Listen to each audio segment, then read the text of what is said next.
All right. Hey there, everybody. I'm Corey Jones with Compassion Works for All. And as I say each week, I'm glad to have everyone that's on the call and glad to have everyone that's here watching the recorded version of our meditation today.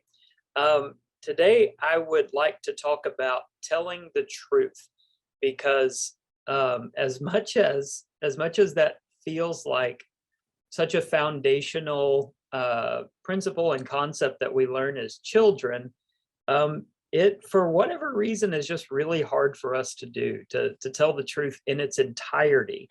Um, there's a volunteer who used to write quite a bit for us here at Compassion Works for All.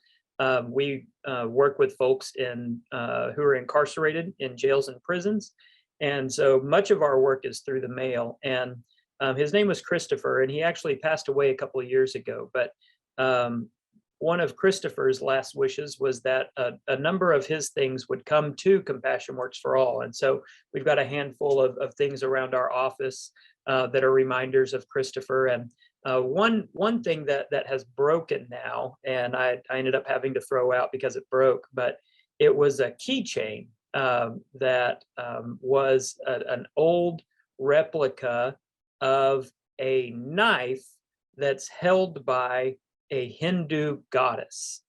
And I can never remember the Hindu goddess's name, and I probably should have looked it up before I started talking about it today, but it's a knife that's held by a Hindu goddess. And it said that that knife is the only knife in the universe powerful enough to cut through our delusion, because delusion is such a difficult thing to fight through, to undo, and to live without. Because essentially what we do is we create these delusions for ourselves that we live in as a way of protecting us from the truth. And so we fear losing the false reality that we've told ourselves about life.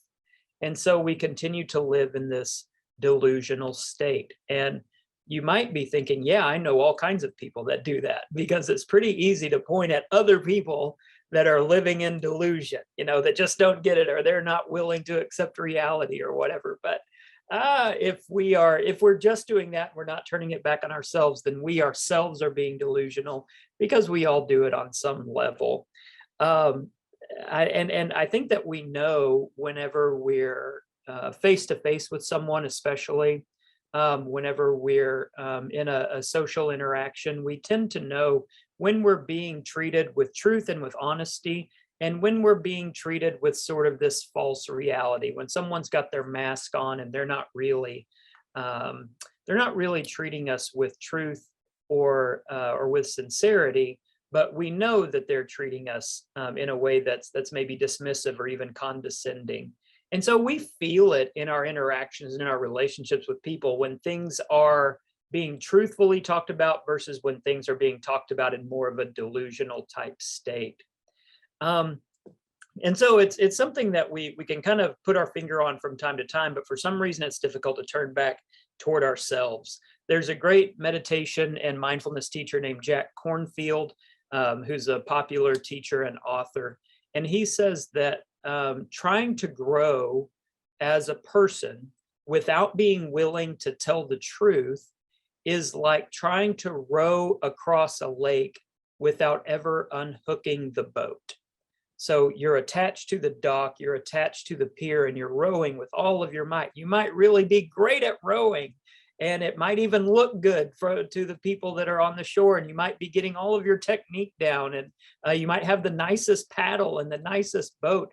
But if it's attached to the dock, you're not going to go anywhere. And that's the case with telling the truth about ourselves as well. We can practice all of the mindfulness. We can do all of the sitting meditation. We can be very present with ourselves and with others. But if we're doing it in a delusional way, or if we're doing it in a way that refuses to acknowledge the truth about who we are, then we end up being like someone stuck in a rowboat that's still tethered to the dock. I've said a number of times that we have a large family. My wife and I have 8 children, and really no one else in the world is as good at telling you the truth as your own kids. And it gets a little personal and it can sting a little bit, especially whenever our kids just have their unfiltered way of talking to us. And hopefully that doesn't come across in a disrespectful way, but sometimes just being around children can be a way of going, okay, that's it's a hard pill to swallow, but maybe a necessary one. And so today, during our meditation time, I just invite you to continue sort of plumbing down into the depths of yourself, to unpack what the truth of you is. Who are you? Whenever you say, I am this way or I am that way, who is the I that you're talking about? Who is that person? And who is that person in the full scope of the reality, rather than just the delusional way perhaps you want to see yourself? So that's what we're going to focus on a little bit today. It might be difficult or uncomfortable work, maybe not quite what you had in mind for a Monday, but if we're unwilling to explore the truth of ourselves, then it's really difficult to get anywhere in our personal growth. So with that being said, and to that end, I invite you into a mindful posture. As always, posture is an important part of our meditation because our bodies and our minds are one. We don't want to pretend as though it's just our mind that's meditating. It's our whole self. And so in your mindful posture, I invite you to have your feet flat on the floor, your hands folded comfortably in your lap. Your back is upright, not rigid, but attentive and comfortable. Relax your belly.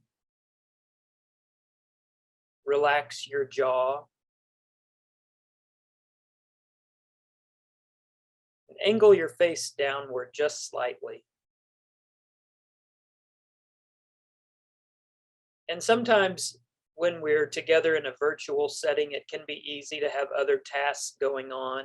And I invite you to just set those aside for about the next 10 or 15 minutes and just be present with yourself.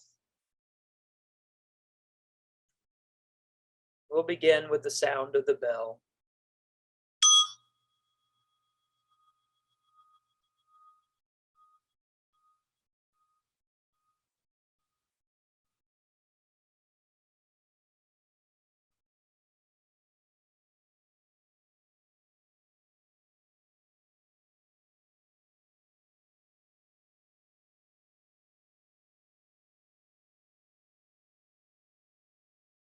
The way we first begin to experience ourselves in truth is to be present with ourselves exactly as we are right now. Not as we were a day or two ago or as we hope to be in the future, but as we are right now. Just take a moment to notice the clothes that you're wearing.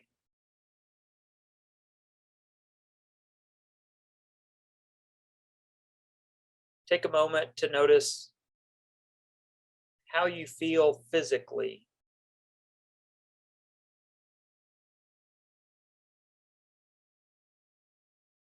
Check in with your body. See if there's any tension anywhere, any pain, any aches. And we're not going to do anything with that information. We're just going to observe it. Observe ourselves the way we often observe others.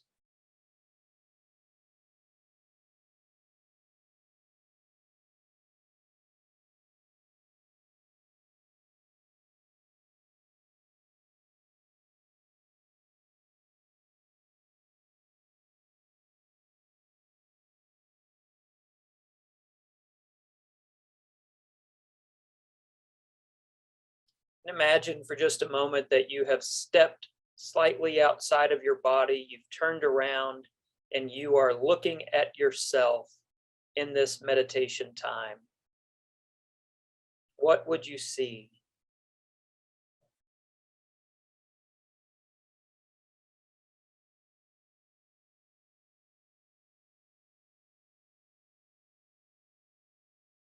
How do other people see you?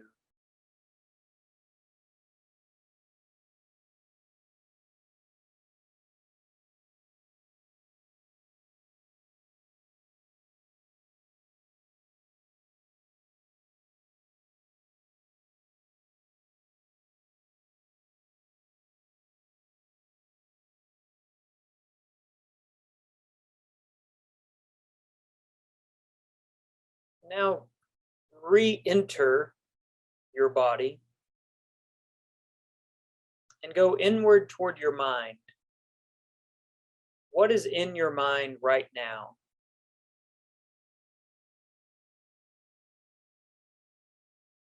And if you're here and if you're present in the moment, maybe you notice that your mind just seems sort of empty. And so if that's the case, just observe that. But pay attention to where your mind goes when it does begin to drift. What is the pattern of your thinking?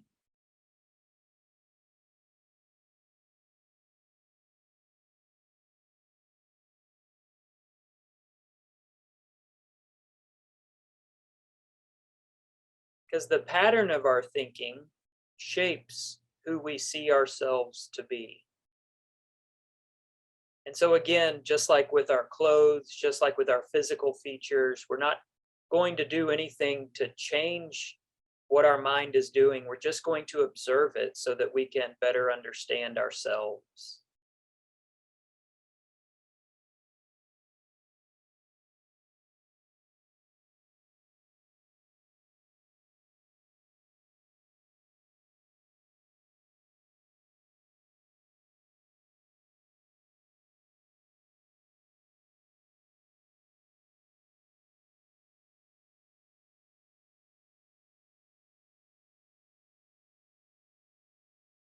If during our meditation you begin to feel a little bit antsy, like maybe you remembered something that needs to be done, or you feel like you could be using your time in a more productive way, it's really okay to feel that, but I invite you to just sit with the feeling rather than act on it.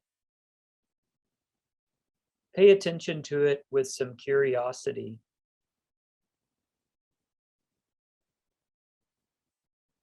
Let it reveal some truth about yourself.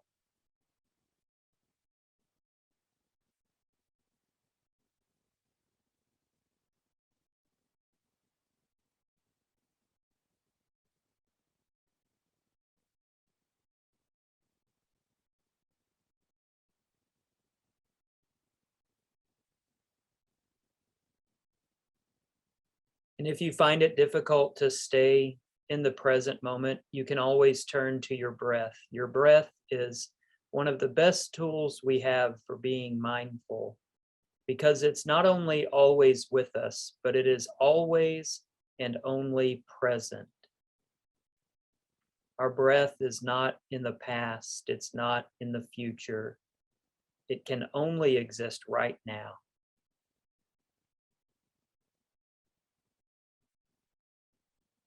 And so, as you pay attention to your breath for just a couple of moments, notice how you breathe. Notice how your lungs inflate and deflate. Notice which muscles in your torso you use most.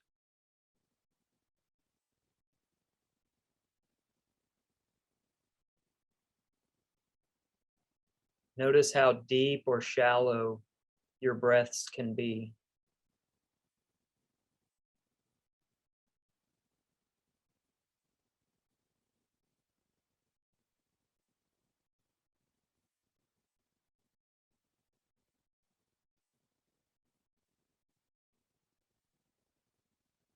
And let's stay with our breath for a couple more moments.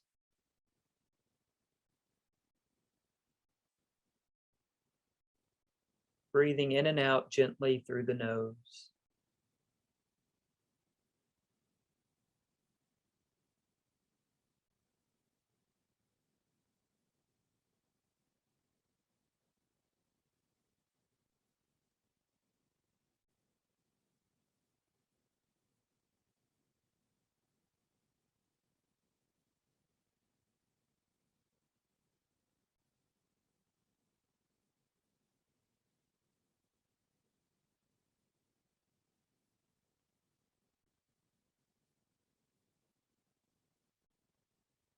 Now I invite you to turn your thoughts toward yourself, toward who you are. What is it that makes you you?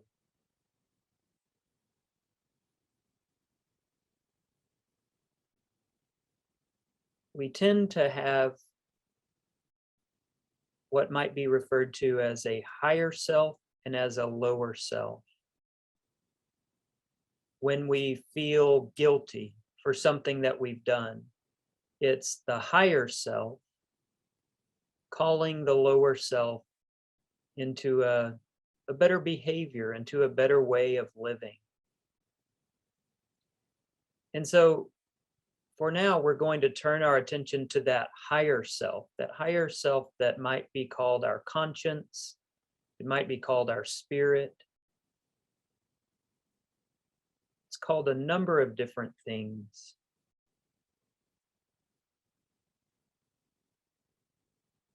But it's the part of ourself that really knows and truly understands who we are capable of being and who we are when we're at our best.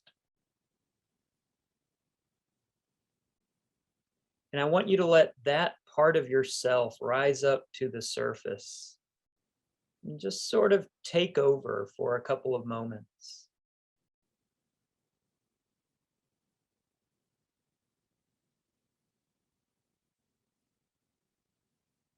Really feel yourself become that best version of you.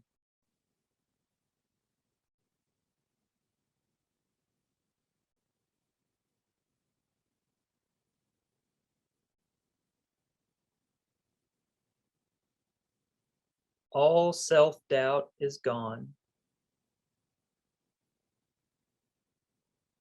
All obstacles from the world around us are pushed aside.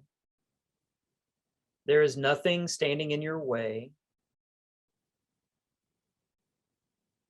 You are the very best version of yourself.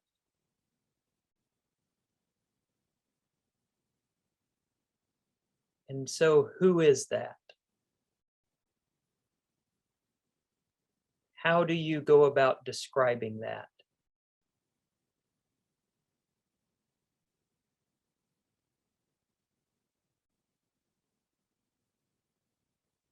And perhaps an even better question is, what is stopping this version of yourself from being who you are at all times?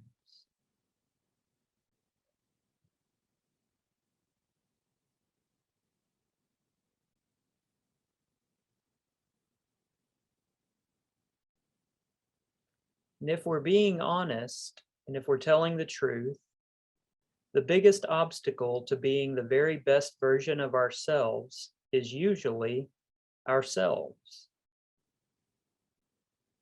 We slide back into that lower version of ourself. We have doubt, we have fear, we have insecurity.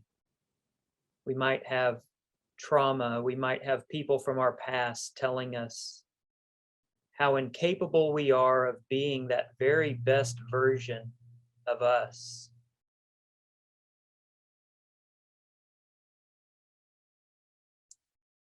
And so, what we come to when we're needing to tell the truth is that we are the ones who give ourselves permission to be the best version of ourselves or the lowest version of ourselves.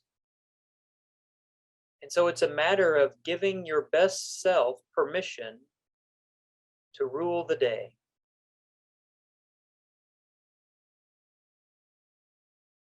Your best self has permission to take over,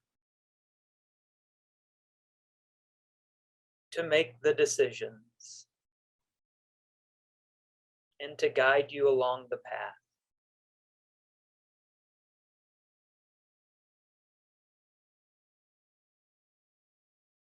And so, for our last couple of minutes, sit here with your best self and see how that feels.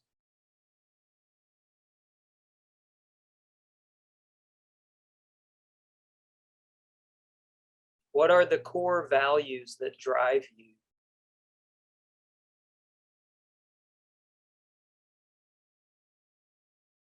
What are you really good at?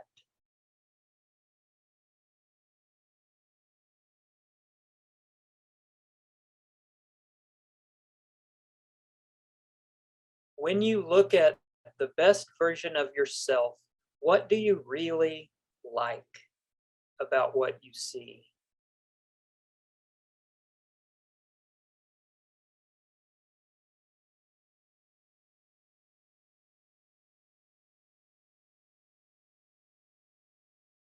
Because truth goes both ways. Sometimes when we feel the need to tell the truth, we think we have to be critical and harsh, but truth also requires us to be loving, gentle, and kind, to look at ourselves and really like what we see. And not in a dishonest way or a delusional way that ignores the things that we need to learn or ignores the ways in which we need to grow, but in a way that acknowledges there is inherent goodness inside of me and I like it. And it feels good to just be with me.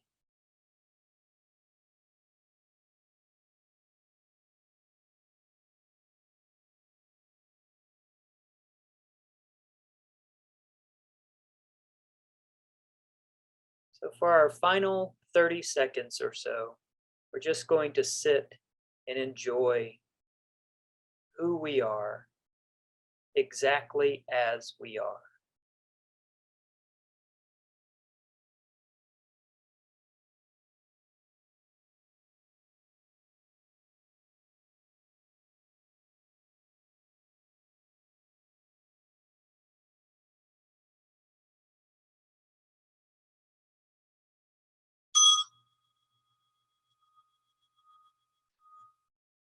You can go ahead and open your eyes. Hope that was helpful and encouraging. Um, Again, sometimes telling the truth can be difficult whenever we need to be honest about our shortcomings or about the ways in which we need to grow. That can be difficult. But sometimes it can also be difficult to acknowledge the things that we're really good at, to acknowledge the positive things about ourselves, because we don't want to come across as arrogant or, I don't know, prideful. And we certainly want to avoid those things, but we're also perfectly capable of loving what we see when we look in the mirror, loving who we are, liking the things that we're good at and what we contribute to our world and to our families and our friends. All of those things are just as true. So I hope you let that guide you for the rest of the day, that higher version of who you are. And I hope to see you next time.